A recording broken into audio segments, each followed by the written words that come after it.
as promised, more trivia questions.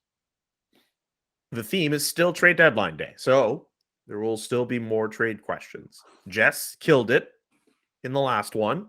Let's see if she can keep the hot streak going. Ahead of the 2003 NHL trade deadline, which former Maple Leaf did the Canadiens trade back to Toronto?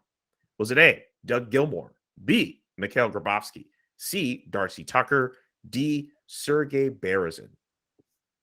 What was the year again, Julian? 2003. Can you say ABC again? And the list? Doug Gilmour, Mikhail Grabovski, Darcy Tucker, Sergei Berezin. All four of these players at some point were in the Canadian system, and at some point, all four of them were members of the Toronto Maple Leafs. Looks like you all have your guesses.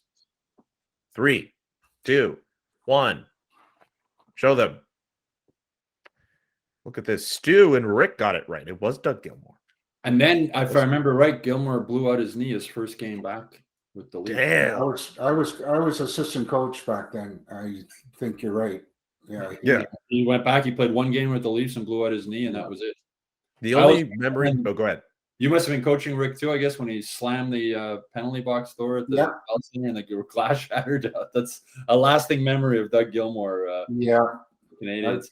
I played with one at one of the World Championships with him too, and we had a room that we would gather at after the games, and he frequented it quite often to the point where the next morning I went by and he was still in the room. So, oh my God!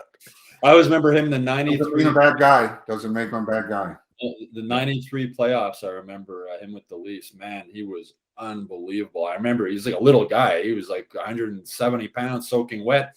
I remember they were like force feeding him pasta, making him eat like 8 bowls of pasta a day just to try and keep his weight off because he was burning off so much. But I met him once, Rick. He was in town promoting a book a few years ago, and great guy. Like just talking to him, he's just a lot of fun, great sense of humor. But I'll never forget.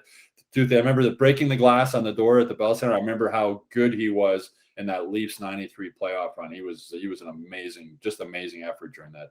That just happens to be my only memory of Doug Gilmour doing anything in a Montreal Canadiens uniform. Also, speaking of memory, if you go back to last episode and consider the points tallied up from there, I believe everyone is on solid ground here. Everyone is at equal footing because everyone got the first question right. Jess got the second one right.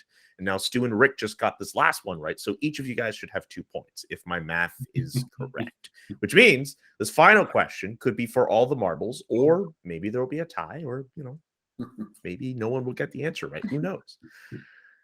Ahead of the 2008 NHL trade deadline, I've used the word ahead a lot. Canadiens fans believe their team was close to acquiring Marian Hossa because the team reportedly, according to La Presse, ordered a piece of hockey equipment fitted to his measurements. What was that piece of equipment? Was it A, shin pads, B, gloves, C, helmet, or D, jock strap?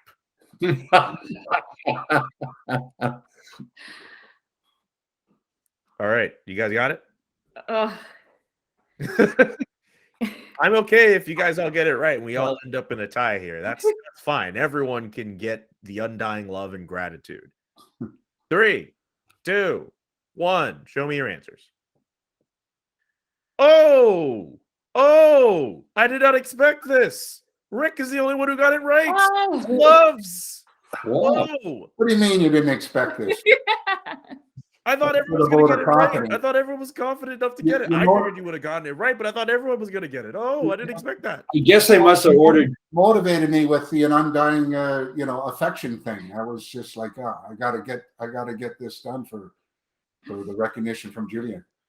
They must have ordered gloves with his name stitched on them or something, because I was thinking, like, what custom is about gloves? I know for a helmet, Rickman had this problem too. Even though both of us are follically challenged, I have a huge melon head, and trying to find a helmet that fits is almost impossible. So I figured that there would be a helmet, because that would be the one thing that would have to be, if it was either really big or really small, might be an issue. But I guess if it was gloves, they must have had his name stitched into them or something. Yeah, and I think a lot of people are thinking, they must have met Marcel Hossa, who I believe was in the organization at the time.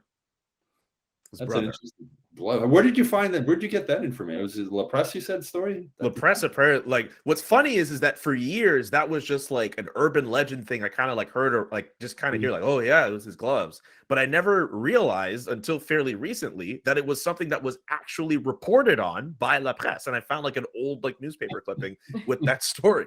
I thought it was just like, oh, it's just like a rumor you just like talk about and like laugh about. And then I found the story and I was like, oh my God, this was like a legit story. Like, I didn't realize.